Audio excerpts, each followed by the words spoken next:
One, two, three.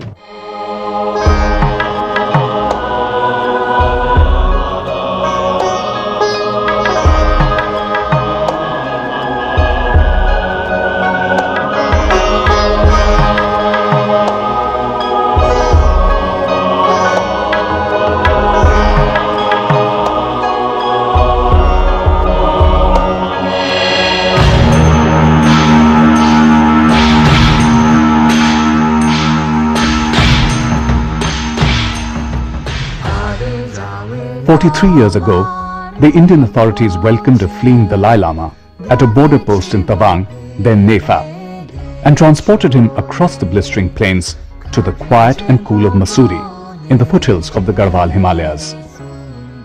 His many followers, however, were in for hardships beyond their reckoning.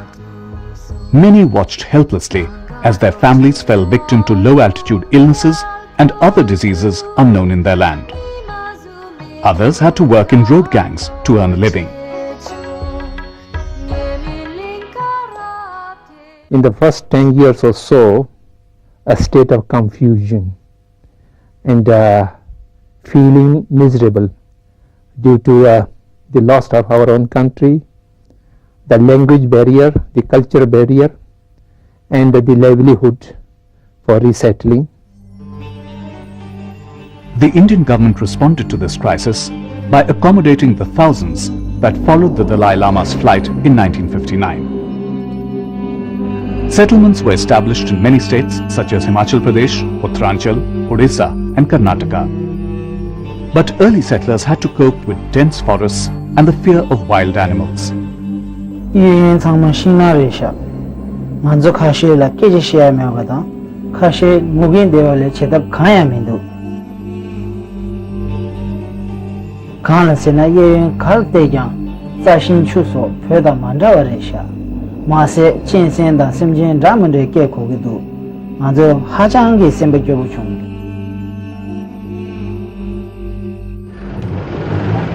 Despite the problems, things slowly began to take shape.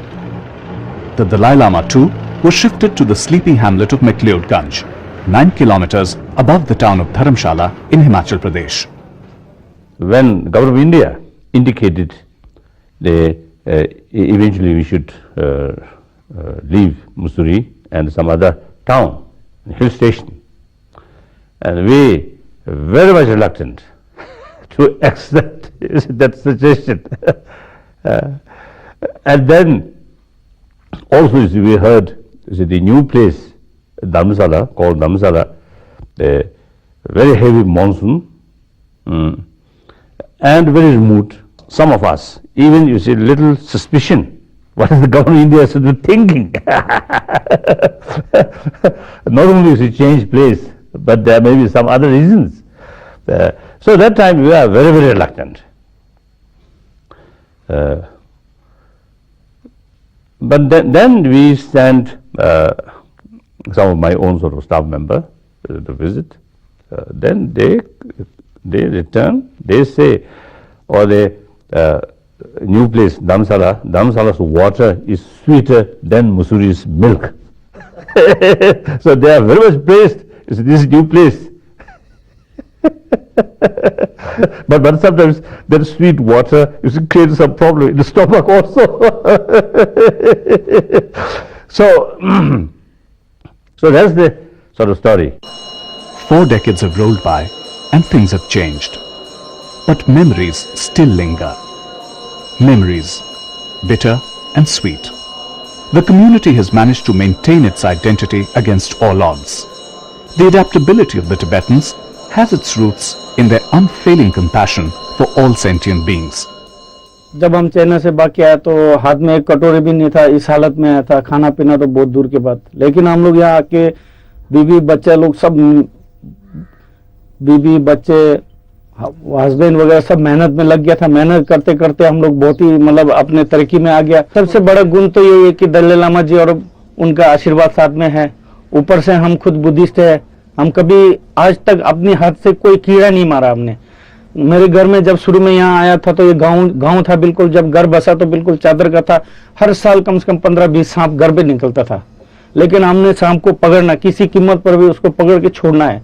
हमने कभी आज तक सांप छोड़ के कोई कीड़ा भी नहीं मारा। तो ये हम सोचता कि हमारा दिल में अब जब पाप नहीं है तो हमें कभी दुखी नहीं होगा। Besides the ordinary populace, the Tibetan administration too needed to be resettled and to transform itself to face the challenges before it. Changing from a traditional system to one with a more modern and democratic face, the government in exile began working to administer various refugee pockets. From supervising work in the settlements to distributing aid among refugees, the new administration had to work hard to establish itself.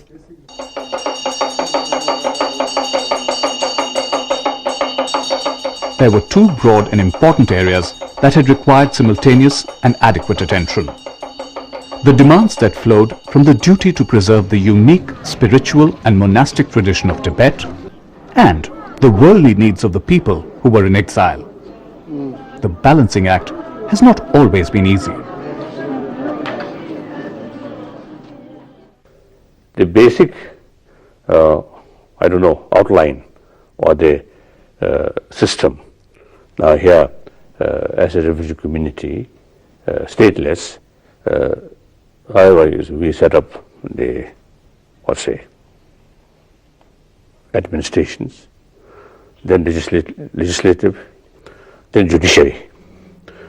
So usually we call 3 pillars of democratic society or system. So that because they are thinking in the long future, so we established these 3 things. Although among the refugee community, these cannot function fully, but as a system or to learn experience, we established these things. While the government in exile is making plans for their future, the younger generation is proving to be no exception to the lure of the West, where they think money and good living comes easy. Well, even Dick Whittington thought the streets of London were paved with gold. Plan to go abroad. I got 3 relatives there.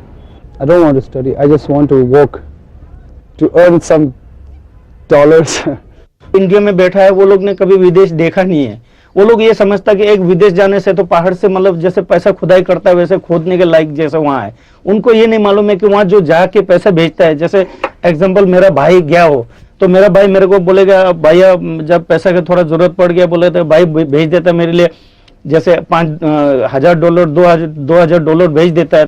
वो ये नहीं समझते कि भैया $2,000 वहाँ पे काम करता है तो कम से कम $4,000 का खून भी देता है। Life there is not so easy or rosy as we think, what we saw here is only the Western tourists coming here, enjoying their life. We thought that life there will be the same as they were enjoying here. But when I went there, they really work very hard, and it's a very tough job and the competition to get a better life there. Second thing is, I was raised in the refugee school in India, and we were taught that we should fight for our independence. However, it stands to their credit that for a nation that was as closed as theirs, the Tibetans responded to their new circumstances with remarkable ease and adaptability, and wove a fabric that has become an example of enterprise and exertion.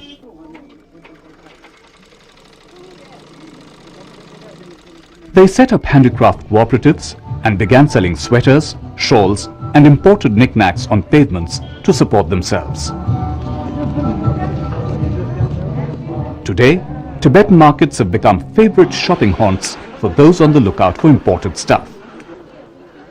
Making and selling wood carvings and objects of metal art, and serving up gastronomical delights, families toiled on. regardless of their age and physical condition.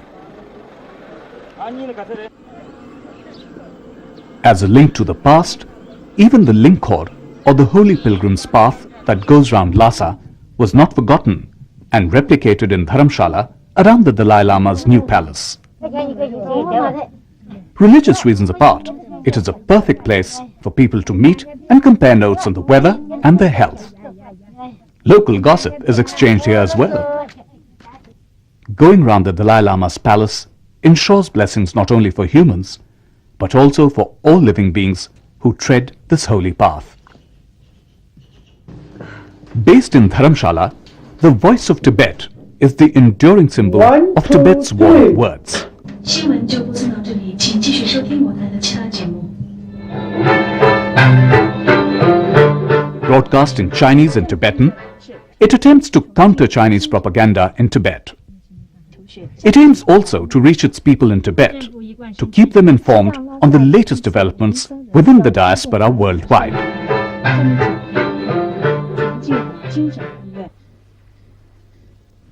While the community fought its battles, the Tibetan government, under its temporal head, took on a responsibility that was not only new and challenging, but difficult as well. The overseeing and rehabilitation of its people across India was not going to be easy.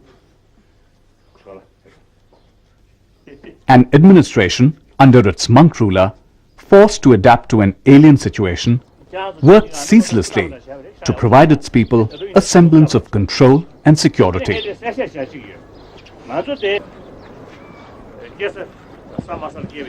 We, Tibetan refugee community, is now one of the, I think, most successful refugee community. In spite many sort of changes, or many sort of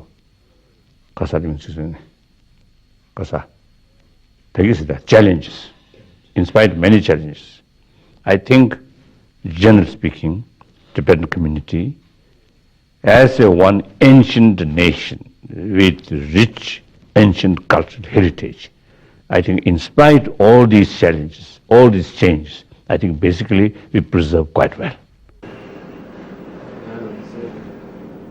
Soon the community's success triumphed over its initial sorrow and hardships, and the people got on with the daunting task of building their future. They found places to live in, to settle down, to follow vocations, so that they could earn their livelihood. They tried to preserve and enrich their traditions, and yet to imbibe what was necessary and good in modern civilization. Starting from scratch, they built their settlements, complete with monasteries and religious centers, on the pattern of what they had left behind in Tibet. Today these settlements are a source of pride for the community. They made sincere efforts to establish friendly ties with the people of the host country. Tibetans have borrowed idioms, clothes and language from the new environment. The transference of knowledge and culture has not been one way. The relationship between them has become symbiotic over time.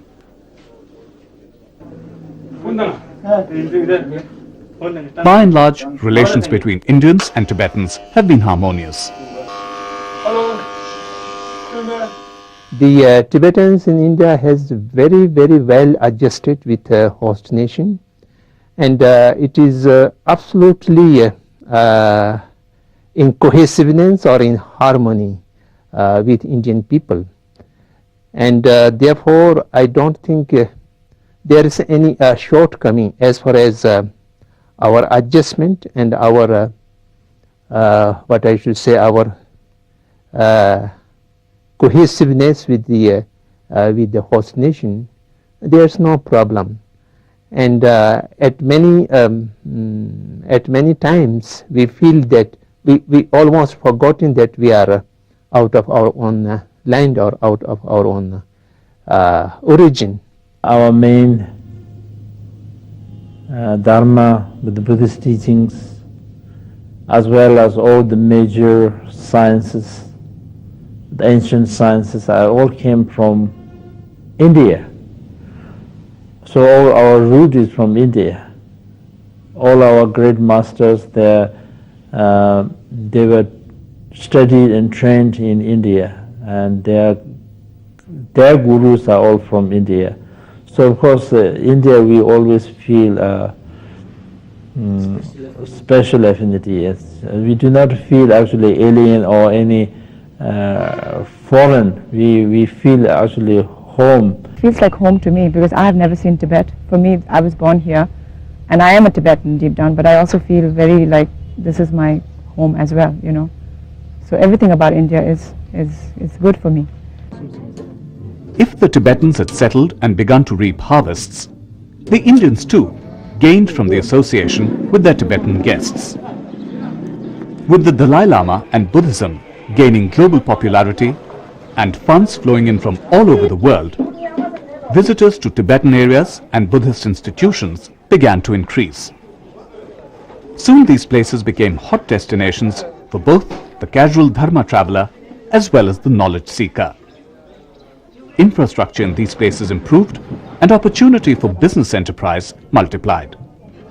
And Indians too have benefited from this increasing interest in Buddhism. Curio shops, hotels and travel agencies are some of the initiatives that Indian businessmen have taken. Mr. Manmohan Bedi, a local tour operator in McLeodganj, is one such businessman. Beginning from a single bus a decade ago, his buses today touch most major Tibetan settlements in North India.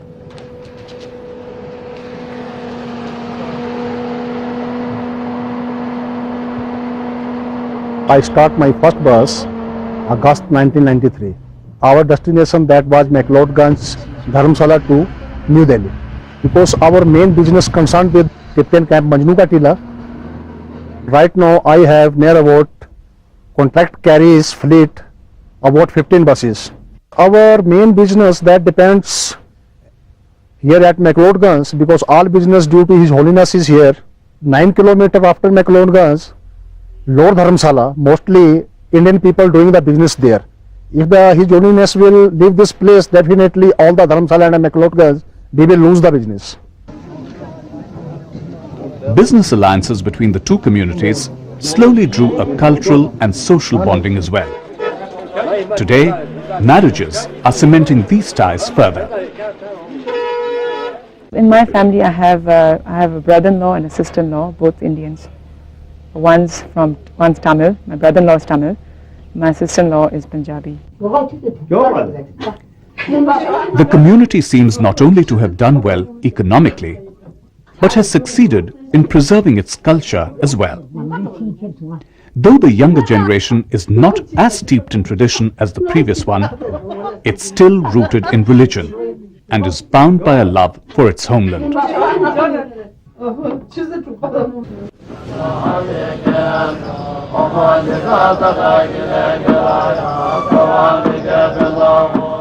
The diaspora in India re-established the renowned monastic universities of Tibet in different parts of India.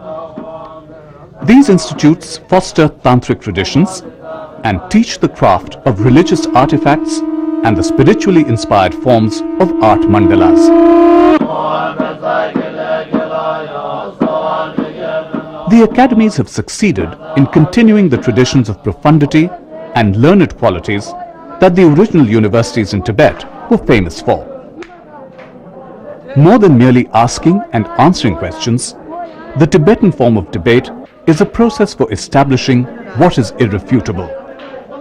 What is validly established will be borne out by debate, and what is specious will be revealed and destroyed. Though sometimes things look like they're getting out of hand.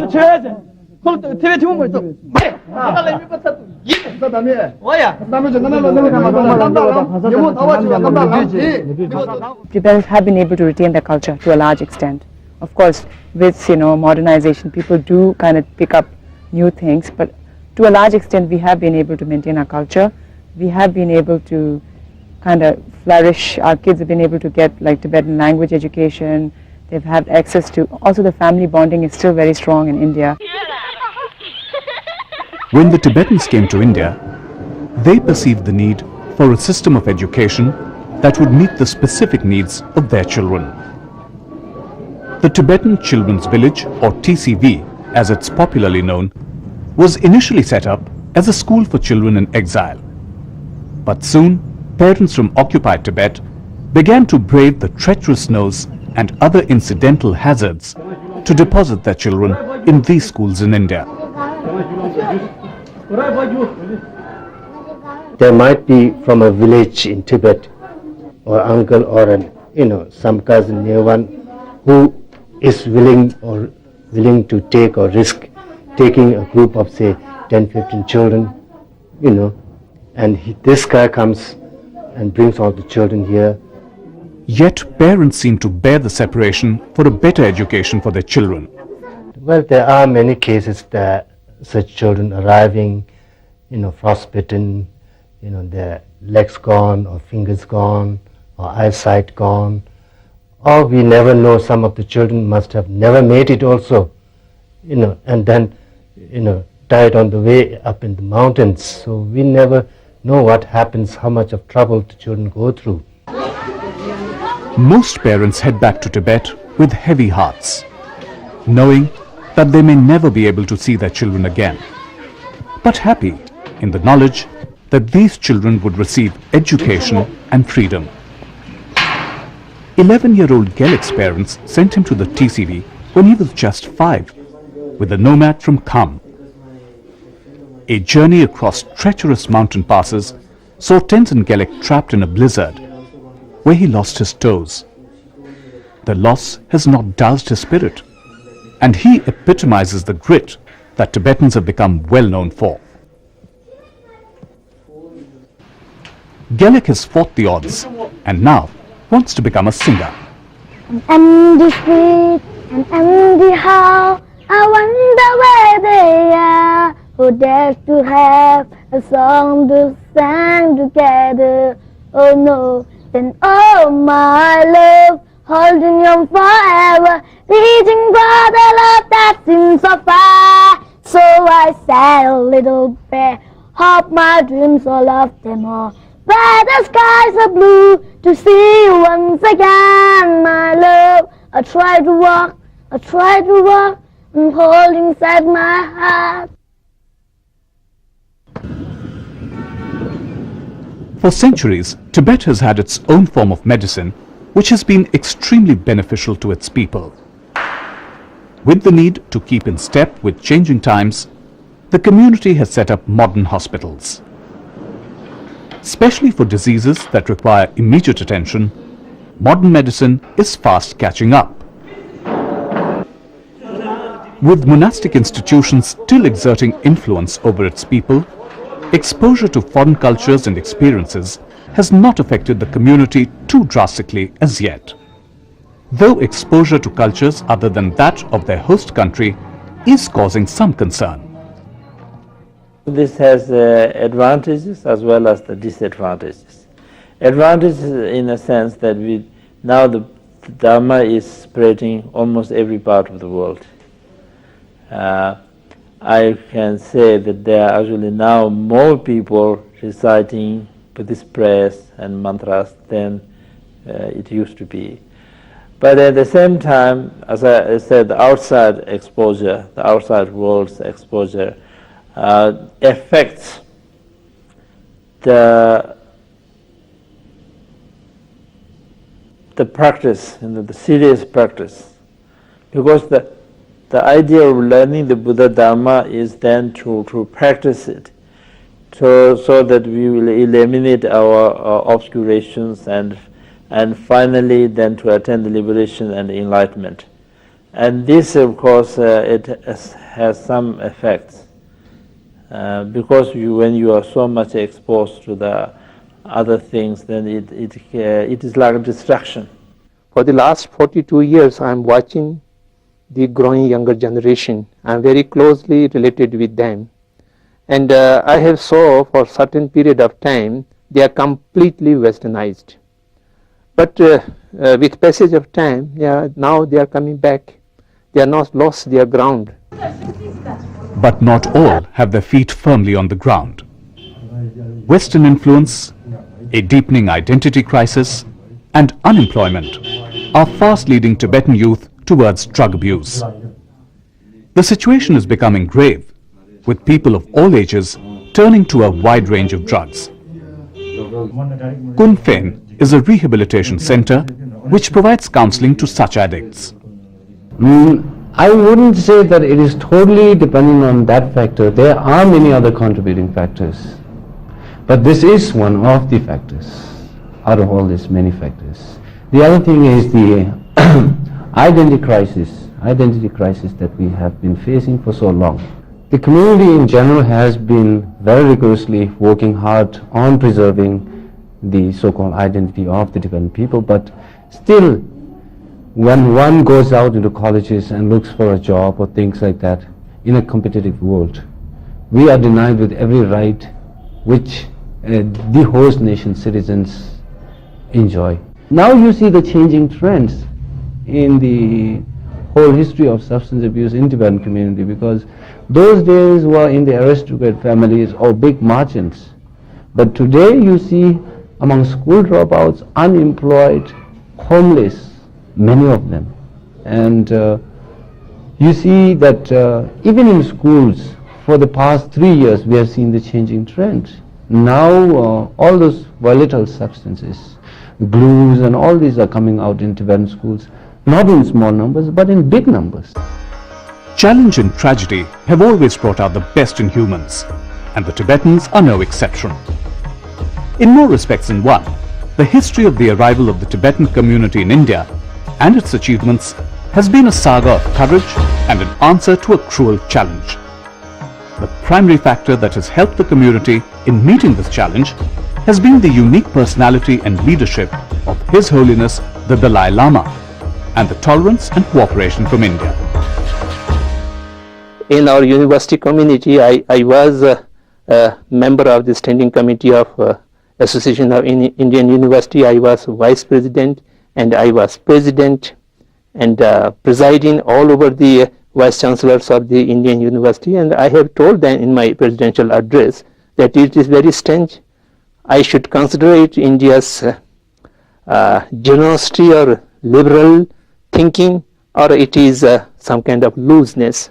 A foreigner, a refugee, is now presiding the community of Indian Universities vice chancellor. शुरू में तो जब हम आया था तो Indian लोग भी हमसे थोड़ा सा पता नहीं कैसा है, क्योंकि आदमी बिल्कुल तिब्बत से आए हुए जानवर जैसा है, पता नहीं ये लोग खाता क्या है पीता क्या है, सोच के ये लोग भी थोड़ा घबराता होगा, हम लोग भी थोड़ा घबराता था कि ये काला काला आदमी लोग कैसा कैसा निकलेगा करके। अभी धीरे धीरे समझ गया कि हम, और अब 40 साल के आसपास हो गया तो हम भी इंडियन जैसा लगने लगा। इंडियन के बीच में हम घुस जाता तो हमको भी मतलब इंडियन लोग ज्यादा फर्क नहीं महसूस कर सकता कि ये तिब्बती है। The Tibetan community may have become a part of the Indian mosaic, but its spirit still flies high and glides along in the hope of someday returning to its roost, Tibet.